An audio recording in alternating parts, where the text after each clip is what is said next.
Yeah, my name, like you said, is Ada Ogbu. Yeah, my father is the late as well, you know, the kings don't die; they are sleeping. So the sleeping king, Ezodenibu, one of Narona Teze. But I am the third child of the late Ezodenibu. I went to school in Onitsha. I was born in Onitsha. We lived in Enugu for some time before we moved back to Onitsha in the early 70s.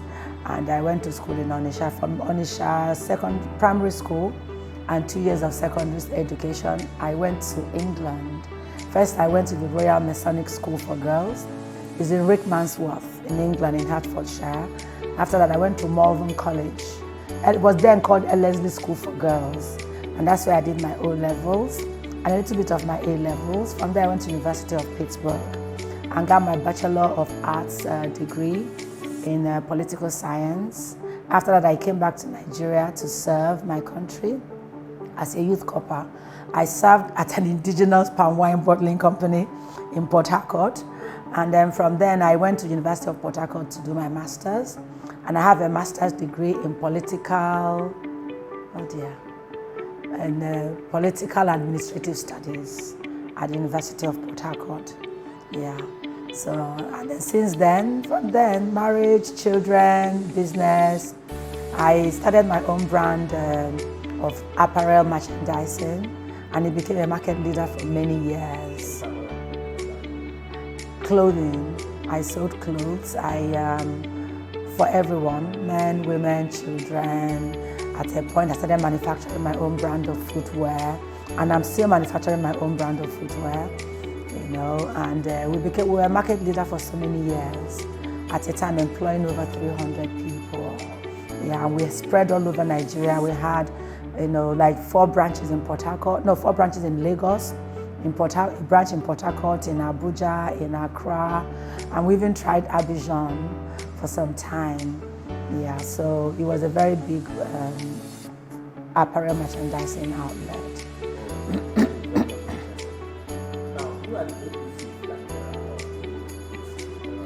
Yes.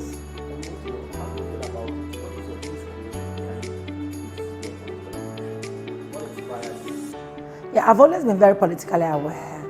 In college, I was an activist. I was a member of the Black Action Society, University of Pittsburgh, which was a society formed to make sure that, you know, there's social justice in the United States as it concerns the black race. There was ethnic balancing. You know, so I've always been politically aware of my surroundings. That's why I started political science in the first place. And so coming back to Nigeria, of course, I was a businesswoman in Lagos, and I did business for a long time. But still, that didn't stop my political awareness. Just that I wasn't active politically in terms of being part of a political party and all that. That changed when I moved to Abuja some years ago. And I came into close contact with people who've been representing us in Abuja. And I realized that my own idea of public service is totally different from theirs. I realized that we can do a lot better in the quality of people that we send to go and represent us. Because you'll be surprised that at a lot of levels, I think we're basically running on autopilot, and we need to make sure that the people that we send to Abuja are people who can represent us well. At that point, I made up my mind to actually be active, because you can't complain all the time and you can't do anything about it. If you have an opportunity to grab a ticket of a party, to go out there and make a difference, you put your money where your mouth is, and that's exactly what I have done. So I can't complain for many years about what is going wrong in our society, and I don't go out there and make something out of it and do something about it.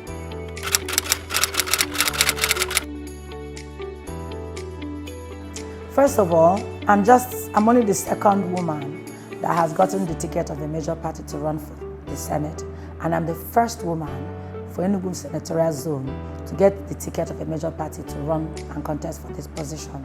So we haven't had anything to compare with as Enugu East is concerned or Enugu State is concerned. But we can compare with senators from other zones who are women and who have done a lot better. You know, like I always say, in Anambra, no, in Enugu, anywhere you say Kamwani J, in Anambra, they have a Kamwoke J. Because you come to Anambra and you find women that are actually doing so well. They actually raised the bar. You go to Imo State, you find women who actually are doing so well in that legislative capacity. You go to Abia and so many other states, women are doing so much better. And I think women are actually positioned. They are created by God to do better in that kind of position because we're very good multitaskers. Women are very persistent, they're very patient. Maybe because they are mothers, they have to be patient. Because they are mothers, they have to be persistent. They have that natural empathy. Because they are mothers, women are just crafted differently. They have natural empathy to actually go there and do something for the people. Whereas men have tried their best, and we've seen how their best have been. So some people are saying, let's try a woman in this position. But I am asking for votes, not because I'm a woman, but because I'm actually the best candidate. My empathy is there, yes. My persistence is there, yes. My patience is there, yes, because I'm a woman. But at the same time, I have the best ideas on how to move our zone forward. Something different than what has been done before. I believe I can do a lot better, especially because I'm a woman, but also because I'm the best candidate.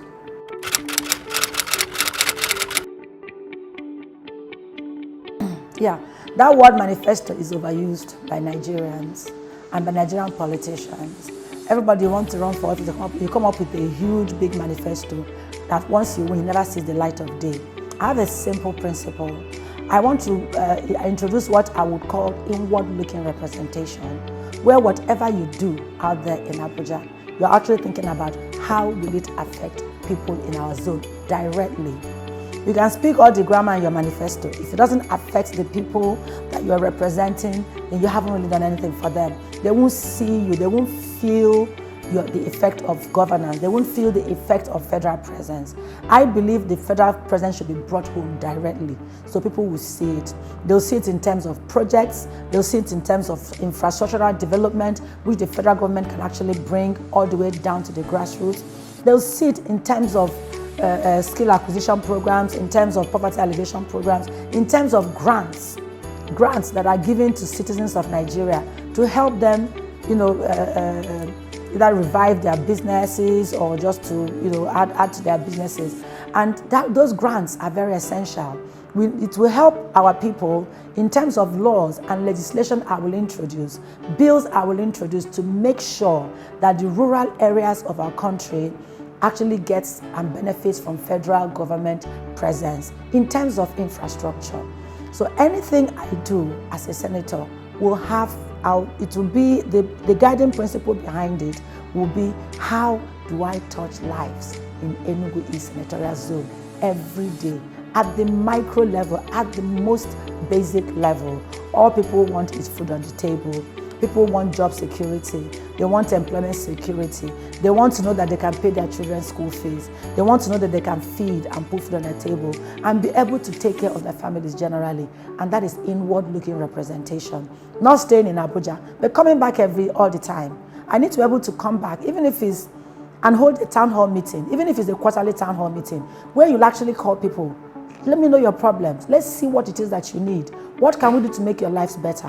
What can we do to make your lives easier?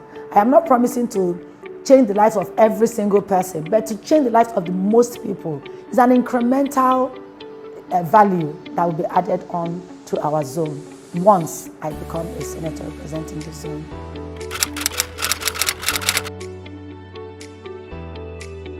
Yeah, I think the youth, like every other person, wants job security. Because after you've gone to school, or even if you haven't gone to school for some reason, you want to be able to make a living. You want to be able to, settle down if you're, settle down with your family and be able to be productive. So the skill acquisition programs is actually one program that one can have for youth to make sure that the youth acquire not only a skill, but a marketable skill. And the ones that have gone to school and gotten that skill, how do you actually help them start up a business or be gainfully employed?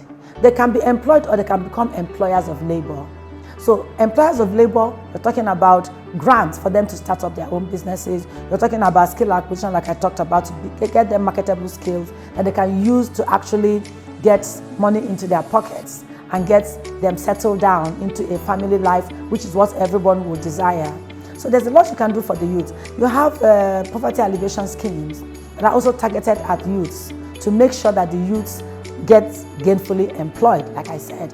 And then there's direct employment. There's actual federal employment. A man in Ebonyi State, which I can never stop talking about him because I just think he's one of the best legislators in terms of human capacity development. He has gotten 759 employment letters for youth in his zone. And it's just 31 wards. He's gotten 759. If you do the mathematics, you'll find that so many youths have gotten employment from there. And as they are going to Abuja into those places, they will also be taking others along with them, their relatives, their friends. So you find a situation where by doing that, in the next few years, he would have changed the face of his locality, of his constituency. So there's a lot people can actually do. And it's not by having a huge manifesto regarding youth, but by doing things daily to make sure our youths are settled, to make sure our youths are financially independent, to make sure our youths are gainfully employed, and to make sure our youths, the ones that are skilled and are capable, actually help them with their businesses where they can become employers of labor. Very, very important.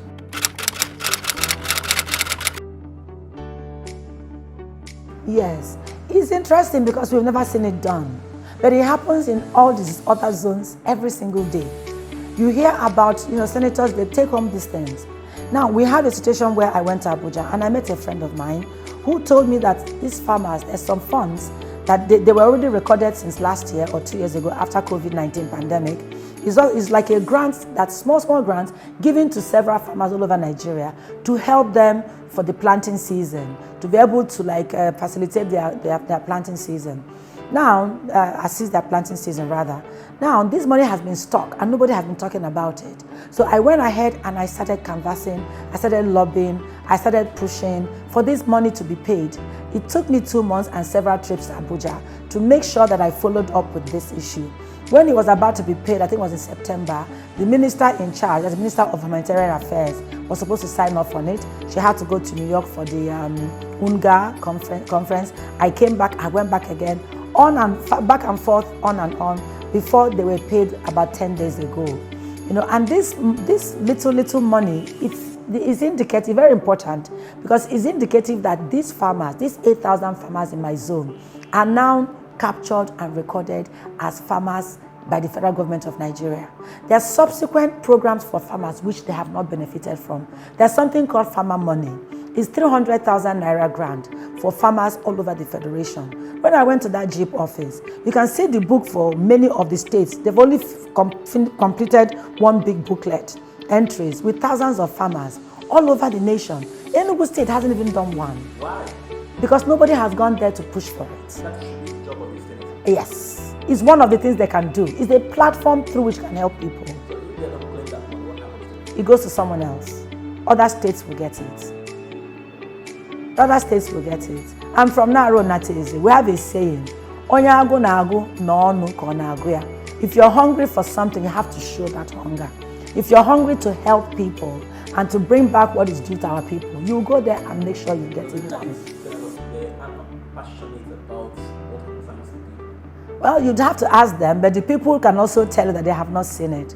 Because many people that receive the money, like I received this letter, I don't know what it's for, but I sent them a message. Many of them couldn't actually believe that it actually happened, because in the past they would get lists, write your name here, we'll record your farm and all that. Nothing comes out of it. And if I didn't push it, nothing would have come out of it. That's how it would have gone. So that's something that you do with the platform that you have. It's a platform through which you can help people. It's a platform that gives you access to so many people that can bring you and give you things that you can bring back to help our youth, to help our farmers, to help our women, to help our traders, to help our families, to help our young ones, our children. It's a platform. It's not just for passing, formulating bills, passing laws and legislation. It's a platform you can use to help people. Because if I didn't go to that JIP office, we wouldn't have known those things were missing. Thank you very much. I'm trying my best. It's about humanity. It's about humanity. If you're going into politics to serve, you have to be ready to serve. You have to be able and willing to serve. You have to be able to put yourself in people's shoes.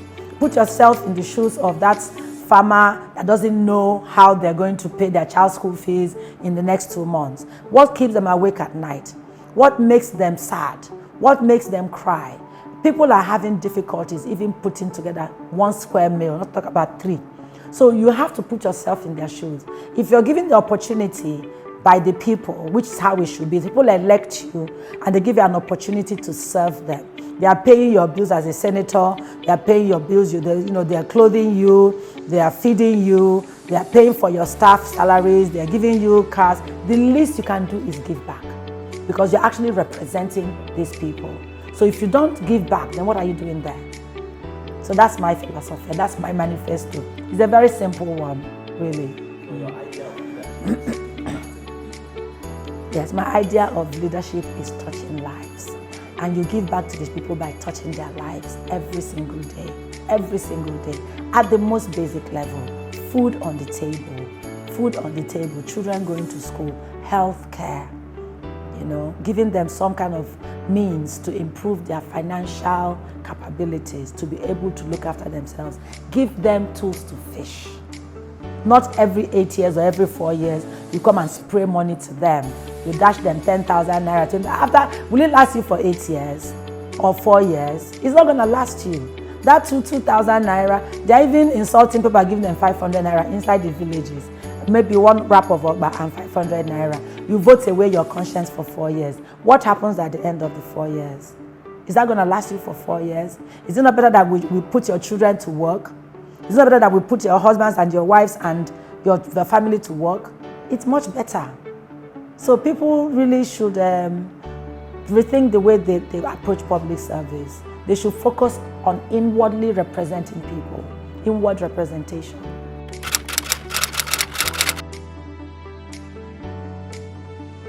Yeah, I think what it is that the things have changed. Nigeria has come of age, or is trying to come of age in terms of the electoral process. You now have a situation where votes have been shown to count. In Anambra State, we saw a situation where everybody had judged it to be quite free and fair.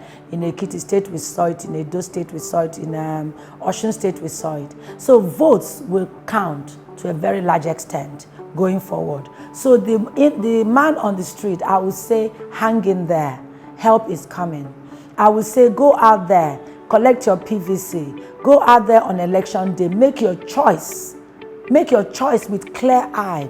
Choose people who will represent you. Choose people who would help you. Choose people who would think about you, worry about you, cry with you. Make sure that you are okay. Choose people who will put your children to work.